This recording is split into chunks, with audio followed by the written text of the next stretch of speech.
এবার যে খবরের দিকে নজর রাখবো, মণিপুর সফরের দ্বিতীয় দিনে রাজ্যপাল অনুসুয়া উইকের সঙ্গে সাক্ষাৎ করে তার হাতে স্মারকলিপি তুলে দিলেন বিরোধী জোট ইন্ডিয়ার সাংসদরা। এদিন সকালেই মণিপুরের রাজভবনে গিয়ে রাজ্যপালের সঙ্গে দেখা করেন বিরোধী শিবিরের 21 সাংসদ। তাদের জমা দেওয়া স্মারকলিপিতে রীতিমতো ঝাঁঝালো ভাষায় বিজেপি সরকারকে তোপ দাগা আছে।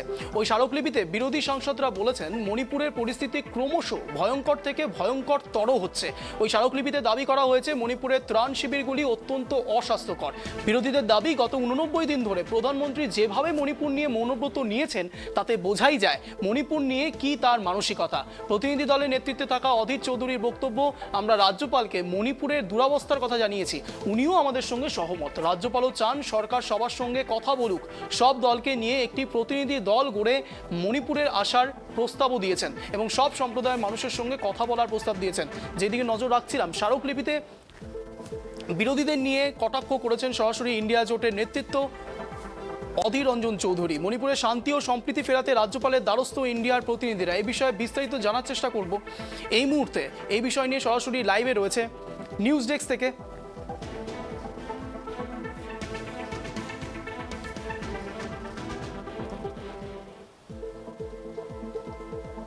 এই বিষয়ে অধীর রঞ্জন চৌধুরী কি জানিয়েছেন একবার শুনবো। पॉइंट यही है कि मणिपुर को अनदेखी किए गए हैं। सूबे की सरकार, केंद्र की सरकार बिल्कुल अनदेखी करने के चलते आज मणिपुर की हालत बिगड़ते जा रहे हैं। जल्द से जल्द यहाँ शांति बहाल हो, सौहार्द को फिर दोबारा वापस लानी हो। सौहार्द बनाए रखना जरूरी है और खासकर पीस, हार्मोनी एंड जस्टिस इसको बनाए रखने का काफ़ी ज़रूरी है, ये मैं समझता हूँ। और हम गवर्नर साहब को यही मांग करूँगा कि हर संभव प्रयास शुरू कर दीजिए, हर पहल अब शुरू कर दीजिए, क्योंकि हमारे यहाँ नॉर्मल सी मतलब सामान्य स्थिति बहाल हो, यही हमारा मांग है। हाँ नहीं, ऐसा नहीं, रेजिग्नेशन की मांग नहीं। हम लोग ये फेल्योर तो बताया जी, यहाँ की सरकार की कंप्लीट फेल्योर है। ये फेल्योर है यहाँ की सरकार की, केंद्र सरकार की सारे फेल्योर है। सारे गलती के चलते आज मणिपुर की ये हालत हुई है। ये कांग्रेस शुरू से मुख्यमंत्री का इस्तीफा मांगती रही है। इसका मतलब तो ही है, इसका मतलब तो ही है ना कि यहाँ कौन फेल कर रहे हैं? सूबे की सरकार। हम कहते कि इफेक्टिव मेजर लिया करो, मतलब तो ही होते हैं। समाधान तो सबको बैठ के निकालना होगा। हालात बहुत खराब है। आपके देश का एक हिस्सा जहां समुदायों के बीच में अविश्वास का जहर बो दिया गया है, उस जहर की काट में तो मेहनत करनी होगी। लेकिन मुझे बेहद खुशी है कि बहुत संजीदगी से तीनों पक्षों ने अपनी बात रखी। स्टूडेंट्स ने रखी, कुकी ग्रुप्स ने रखी, माइती ग्रुप्स ने रखी, और कहीं भी ऐसा नहीं है। वो सब अपने रिश्तों के अच्छे दिनों को भी याद करते हैं। अभी भी कितने माइतियों ने कुकी की रक्षा की, कितने कुकी समुदाय के लोगों ने माइती की रक्षा की। ये हमारी सरकार के लिए आधार होना चाहिए कि रिश्तों को फिर से, मैं समझता हूं कि उसको और पुख्ता करें, उसको और मजबूत करें। सीएम पर आप लोगों का सवाल शुरू से रहा है, गवर्नर से सीएम पर सिर्फ सवाल हमारा नहीं रहा, माफी के साथ कहते हैं आपसे। सीएम पर सवाल सबका है, मैती समुदाय का भी है, कुकी का भी है, नागा का भी है। ये पूरे के पूरे चीफ मिनिस्टर साहब शायद अपने बंगले के बाहर के चीफ मिनिस्टर नहीं है। आप लोगों का स्टैंड बदल गया है, इस्तीफा नहीं मांग रहे हैं आप लोग? नहीं, मैंने तो कह दिया कि जिस आदमी के अंदर कोई दम ही ना हो, अब तो निर्णय यूनियन गवर्नमेंट को लेना है। आप लिमिटेड पीरियड के लिए करिए, लेकिन लोग चाह रहे हैं restoration of peace and justice, जो इनके रहते नहीं हो सकते। क्या राष्ट्रपति शासन मांग रहे हैं? मैं तो अब इससे ज्यादा क्या कहूँ, इनके रहते संभव नहीं है, सीएम के रहते, कि restoration of peace ensuring justice हो पाए। सीएम या राष्ट्रपति शासन? मैं तो सीधे कह रहा हूँ, लिमिटेड पीरियड के लिए राष्ट्रपति शासन लगाइए, रिश्तों को बेहतर करिए, फिर आगे देखेंगे। देखिए, हम गवर्नर महोदया से मिलकर आग्रह करेंगे कि जिम्मेवारी वो ठीक करें। कौन जिम्मेवार? कोई बोलते है वो जिम्मेवार, कोई बोलता है वो जिम्मेवार। राज्य सरकार, केंद्र सरकार एक किसी और की तरफ उंगली दिखा रहे हैं, लेकिन खुद की जो जिम्मेवारी है वो कबूल नहीं करें। तो जिम्मेवारी ठीक करें। दूसरे बात, ये लोग आज भी 3 महीने से शिविर में हैं, कब तक रहेंगे? आज बच्चों का जन्म शिविर में हो रहा है, आज बच्चे आज स्कूल में नहीं जा पा रहे, तो कब तक ये परिस्थिति बनकर रहेगी? तो इसका एक रोड मैप हमको दें, ये हमारी प्राथमिक मांग है, तब जाके एक शांति का वातावरण मणिपुर में आएगा। ऑफिशियली सीएम का रेजिग्नेशन डिमांड करेंगे आप लोग या राष्ट्रपति शासन की कोई मंशा? देखिए, हम तो जिम्मेवारी की बात कर रहे हैं, जिम्मेवारी ठीक किया जाए। केंद्र आज इंडिया अलायंस आई है, प्रधानमंत्री मणिपुर में गायब क्यों? रक्षा मंत्री मणिपुर में गायब क्यों? विदेश मंत्री मणिपुर में गायब क्यों? महिला और बाल विकास मंत्री मणिपुर में गायब क्यों? पूरा प्रधानमंत्री क्या सिर्फ सरकारी उद्घाटन और राजनीतिक सभा में भाषण देने के लिए क्या उनको वोट मिला है? आपके मित्र मनोज झा ने कहा कि यूनियन गवर्नमेंट को हस्तक्षेप करना होगा, मतलब राष्ट्रपति शासन लगनी चाहिए। उन्होंने क्या कहा मैंने नहीं सुना, पर केंद्र सरकार तो व्यर्थ है, केंद्र सरकार तो गायब है। केंद्र सरकार ने और उनके द्वारा जो राजनीति हुई है, आज मणिपुर के टुकड़े टुकड़े वो उन्होंने कर दिया है। लोग अलग अलग शिविर में रह रहे हैं। ये उनकी डबल इंजन की जो गाड़ी है, आज पटरी से गिरकर आज हजारों के মণিপুরের রাজ্যপালের হাতে স্মারকলিপি, এই বিষয়ে একটু বিস্তারিত জানার চেষ্টা করব। সরাসরি নিউজ রুম থেকে লাইভে রয়েছে গৌতম। গৌতম, তোমার কাছে যে প্রথম প্রশ্ন রাখবো, মণিপুর নিয়ে কার্যত মৌনব্রত প্রধানমন্ত্রীর, সেই মতো অবস্থাতে ইন্ডিয়ার সাংসদরা সরাসরি গিয়ে রাজ্যপালের সঙ্গে সাক্ষাৎ করলেন, তুলে ধরলেন একাধিক অভিযোগ, কি বলবে?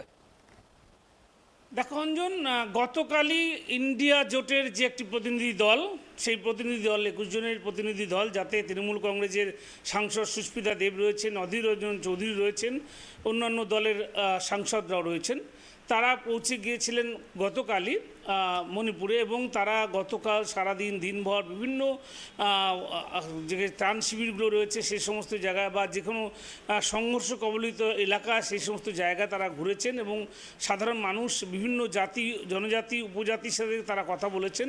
এবং এরপর তারা কিন্তু আজকে সেখানকার মণিপুর রাজ্যের যে গভর্নর অর্থাৎ রাজ্যপাল, তার কাছে পুরো বিস্তারিত রিপোর্ট, তারা যা যা দেখেছেন, যা যা শুনেছেন, সেই সমস্ত লিপিবদ্ধ করে বিস্তারিত রিপোর্ট আকারে কিন্তু একটা স্মারকলিপি তারা রাজ্যপালের কাছে দেন। রাজ্যপাল সহমত পোষণ করেছেন ইন্ডিয়ার যে প্রতিনিধি দল যা স্মারকলিপি দিয়েছে, যে অভিযোগগুলো করেছে সেই নিয়ে কিন্তু রাজ্যপাল, সে রাজ্যের রাজ্যপাল, তিনিও কিন্তু সহমত পোষণ করেছেন এবং অশান্ত পরিস্থিতি হয়ে রয়েছে এখনও, সেটা রাজ্যপাল স্বীকার করে নিয়েছেন সূত্র মারফত যেটা জানা যাচ্ছে। এবং যেটা বিষয় সেটা হচ্ছে যে এই যে মণিপুর রাজ্য অর্থাৎ তোমার ডবল ইঞ্জিনের সরকার, কেন্দ্রে বিজেপি, রাজ্যেও বিজেপি, এই ডবল ইঞ্জিনের সরকারের মণিপুর রাজ্যে খুব অস্বাভাবিকভাবে দেখা যাচ্ছে কেন্দ্রীয় বিজেপি শীর্ষ নেতৃত্ব থেকে শুরু করে কেন্দ্রের মন্ত্রীরা, যারা কিনা অন্যান্য রাজ্যে কোনো ছোটোখাটো ঘটনা ঘটলেও ছুটে আসেন। আমি অমিত শাহকেও দেখেছি ছুটে আসতে বাংলায়, আবার জেপি নাড্ডাকেও ছুটে আসতে দেখেছি বাংলায়, স্মৃতি ইরানি তাকেও দেখেছি ছুটে আসতে বাংলা বা ইউপি বা অন্য জায়গায়, যে বিভিন্ন জায়গায় কিন্তু ছুটে গিয়েছেন, বিহারেও ছুটে গিয়েছেন। কিন্তু খুবই অস্বাভাবিকভাবে আমরা দেখতে পাচ্ছি যে রাজ্যের দেশের যা স্বরাষ্ট্রমন্ত্রী থেকে প্রতিরক্ষা মন্ত্রী থেকে শুরু করে সমাজ কল্যাণ মন্ত্রী থেকে শুরু করে এমনকি প্রধানমন্ত্রী একেবারে অস্বাভাবিকভাবে নিশ্চুপ রয়েছেন। এবং সত্যি কথা বলতে কি, যে এই ইন্ডিয়া জোট অর্থাৎ বিরোধী জোটের যে ইন্ডিয়া, তারা প্রতিনিধি পাঠালেন এবং তারা সেখানে দেখা সাক্ষাৎ করলেন, কথাবার্তা বললেন। এবং সেখানকার তো মণিপুরের যে মানুষ, সূত্র মারফত যেটা জানা গেল, মণিপুরের যে মানুষ তারা কিন্তু এই যে ইন্ডিয়া প্রতিনিধি তাদের সাথে কথা বলেন এবং তাদেরকে বলেন যে এখানে অবিলম্বে রাষ্ট্রপতি শাসন করে জারি করে এই পরিস্থিতি শান্ত করার জন্য। এবং এটা কিন্তু শুধু কোনো রাজনৈতিক দলের বক্তব্য না, এটা মণিপুরের আম জনতার বক্তব্য। এটার পাশাপাশি তার মানে কি মণিপুরের যারা রাজ্যবাসী রয়েছেন তারা কি সরকারের প্রতি আস্থা হারিয়ে ফেলছেন? একেবারে অঞ্জন, তুমি ঠিক কথাই বলেছ যে সেখানকার যে রাজ্য সরকার, বিজেপি পরিচালিত রাজ্য সরকারের প্রতি একদম আস্থা হারিয়ে ফেলেছে। কেননা আমরা দেখতে পেয়েছি তো যে আজকে 79-90 দিন ধরে এই যে অশান্ত পরিস্থিতি হয়ে রয়েছে, যে তুমি জানো উপজাতি দাঙ্গা যেটা চলছে, কুকি, মাইতি এবং তোমার স্টুডেন্টস ফোরাম, এই যে সংগঠনগুলো তাদের সাথে লাগাতার যে গণ্ডগোল, লাগাতার যে সংঘর্ষ, সেটা কোনোভাবেই থামাতে পারছে না সে রাজ্যের প্রশাসন।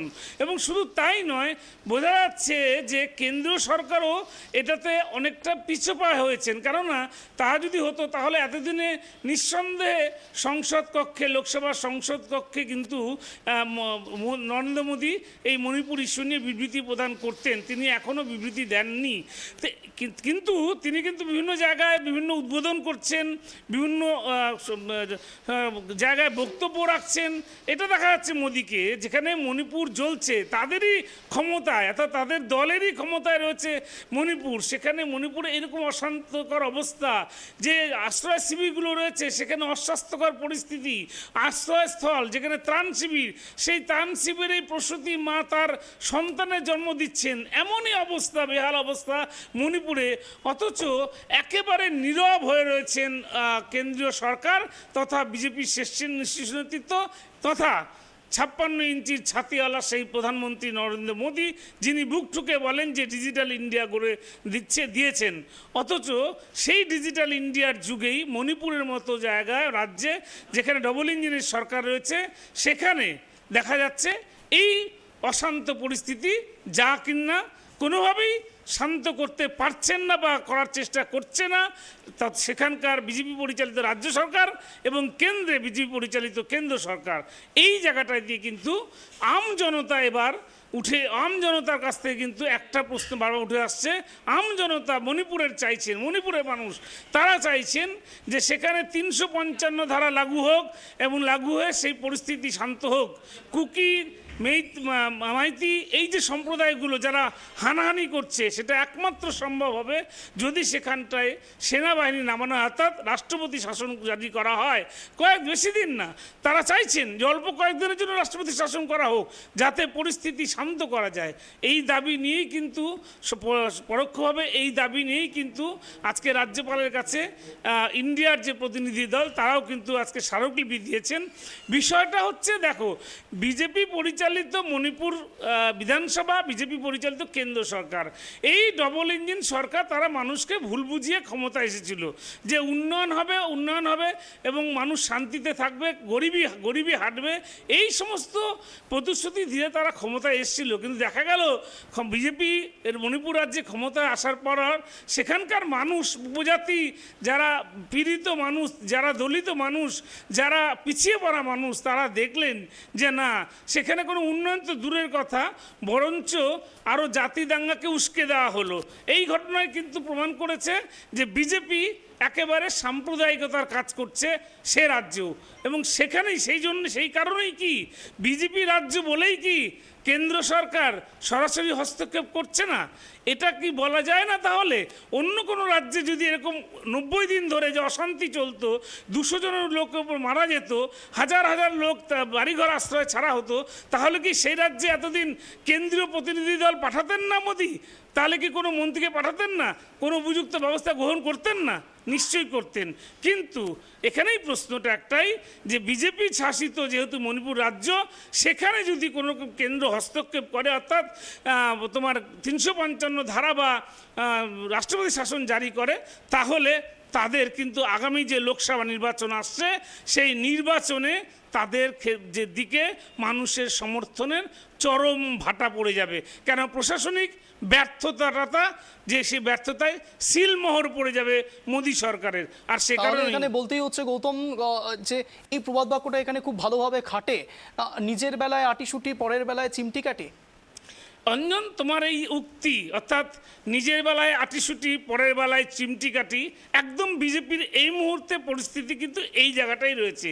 পশ্চিমবঙ্গে সামান্য পঞ্চায়েত নির্বাচন নিয়ে বেশ কয়েকজন মারা গেছে, বা পশ্চিমবঙ্গে ভোটের দিন বা গণনার দিন কিছু হিংসা ঘটনা ঘটেছে, তা নিয়েই অনুরাগ ঠাকুর কেন্দ্রীয় মন্ত্রী তিনি এসে এখানে বললেন যে ইন্ডিয়া প্রতিনিধি দলকে পশ্চিমবঙ্গে পাঠাতে।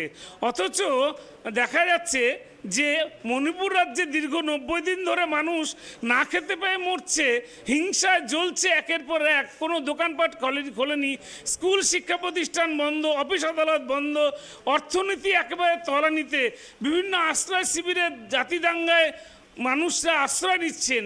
সেইখানটায় দাঁড়িয়ে সেখানটায় কেন্দ্রীয় সরকার, অর্থাৎ বিজেপি পরিচালিত কেন্দ্রীয় সরকার এবং বিজেপি পরিচালিত মণিপুর সরকার, তারা কোনো ব্যবস্থাই গ্রহণ করছেন না, কোনো প্রতিরোধমূলক ব্যবস্থাও করছেন না, শান্তিপূর্ণ কোনো ব্যবস্থাও করছেন না, বা কোনো কঠোর পদক্ষেপে নিচ্ছেন না।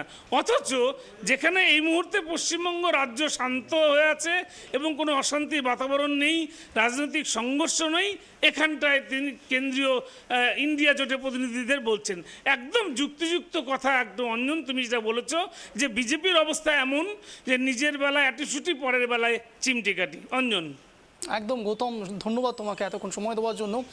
যে কথাটি গৌতম এতক্ষণ ধরে বোঝানোর চেষ্টা করলো বা বলল, এই যে ইন্ডিয়া জোট মণিপুরে দেখা করতে যাচ্ছে সেই সব পীড়িত মানুষদের সঙ্গে, কিন্তু অদ্ভুতভাবে দেশের প্রধানমন্ত্রী, যিনি সাংবিধানিক প্রধান, তিনি একেবারে নির্বাক। তিনি এখনো পর্যন্ত মৌনব্রত পালন করছেন। সত্যি প্রশ্ন তুলছে, প্রশ্ন শুধু রাজনৈতিক মহলের নয়, বিরোধী দলদের নয়, প্রশ্ন তো সেই সব আম আদমিদের যারা ওখানে বসে রয়েছে এবং তারা প্রতিনিয়ত অসহায়ভাবে তাদের জীবনযাপন করছে। প্রশ্ন তাদের, প্রশ্ন সংবাদ মাধ্যমের, ঠিক কী কারণে এখনো মৌনব্রত প্রধানমন্ত্রী।